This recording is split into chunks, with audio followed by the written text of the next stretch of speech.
আসসালামু আলাইকুম, সকলকে শুভেচ্ছা জানাচ্ছি। আমি ইঞ্জিনিয়ার ফিরোজ। এই মুহূর্তে আছি আমি আইটি স্পোর্টস কর্নার, অর্থাৎ আমার ফ্যাক্টরির পাশে যে নেট বক্স সেখানে অবস্থান করছি। এবং এটি বেসিকলি আগে সিঙ্গেল ছিল, এখন ডাবল নেট বক্স এর 5 দিয়ে করা। এখানে মোটামুটি বেশ ভালো একটা এরিয়া।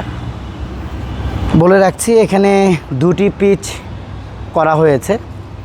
এই পাশেরটা বেসিকলি পেস বোলিংদের জন্য বেশ সহায়ক একটি পিচ করা হয়েছে এবং গ্রিন পিচ করা হয়েছে। বেশ ভালো স্কিট করবে উইথ সুইং। পেস বোলাররা বেশ ভালো সুইংও পাবে, এখানে বাউন্স পাবে। এবং দেখতে পাচ্ছেন আমরা স্টাম্প লাইনগুলা মেনশন করে দিয়েছি ওয়াইডের দাগ সহ, যেটা ইন্টারন্যাশনালি মেথড। গতকাল রাতে প্রায় সারা রাত লেগেছে, সন্ধ্যা 7টা থেকে একদম ভোর 5টা বাজে এই কাজটা শেষ হয়েছে। এখানে পলিক্রিট করা প্রথমেই হচ্ছে যে ল্যান্ড ডেভেলপমেন্টের পরে আমরা হার্ডেনার করে নিয়েছি কাস্টিংয়ের সময়, এরপরে পলিক্রিট এমএফ করা হয়েছে। এরপরে যদি এই পাশটা দেখাই, এটা স্পিন বোলিং উইকেট। এই জায়গাটাতে মূলত বেশ ভালো টার্ন করবে বল। স্টাম্প লাইন ব্যতীত এই গুড লেন্থটা এটা ব্যাটসম্যানের জন্য, এই গুড লেন্থটা স্পিনার জন্য এটা বেশ ভালো স্পিন ধরে। এবং হার্ডেনার করার সময় আমরা ওভাবেই বেসিকলি করেছি। তো এই দুইটা নেট বক্স এখানে আমি রাতের বেলা প্র্যাকটিস করার জন্যই মূলত করেছি, অথবা ভোরবেলা। এবং শুনতে অবাক লাগলেও এই দুইটা নেট বক্সে নিয়ার অ্যাবাউট 6,70,000 টাকা আমাদের খরচ হয়েছে। এটা খুবই নিচু একটা জায়গা ছিল, ডেভেলপ করতে হয়েছে।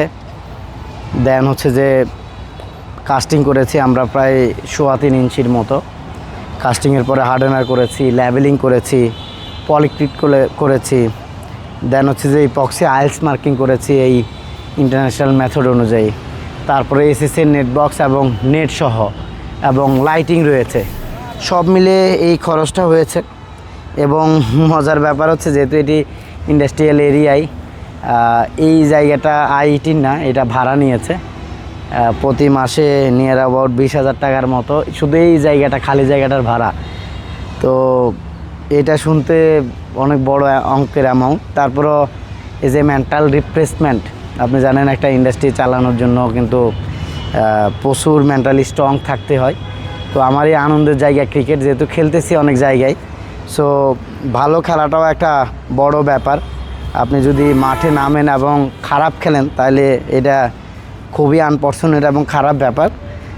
বিশেষ করে যখনই মাঠে নামি আমি অ্যাজ এ ক্যাপ্টেন হিসেবে এই টিমকে লিড দিই।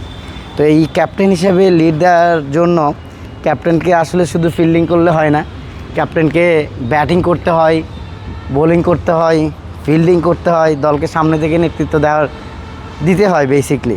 তো এই সামনে থেকে নেতৃত্ব দেওয়ার জন্যই মূলত প্র্যাকটিসের বিকল্প নাই। এবং সেই প্র্যাকটিসটাই মূলত এই নেট বক্সগুলোতে হবে। এবং রাত 10টার পরে যে কেউ আসলে প্র্যাকটিস করার সুযোগ আছে, যেহেতু এখানে লাইট আছে পর্যাপ্ত, দৌড়ে এসে ফেস বল করতে পারবে। এবং 6টা থেকে 9টা পর্যন্ত, সকালে আর্লি মর্নিং 6টা থেকে 8টা, এই সময়ও চাইলে প্র্যাকটিস করা যাবে। তো সবাইকে ধন্যবাদ জানাচ্ছি। আইটির স্পোর্টস কর্নার থেকে দাওয়াত থাকলো প্র্যাকটিসে আসার জন্য। অনেক ধন্যবাদ। আসসালামু আলাইকুম।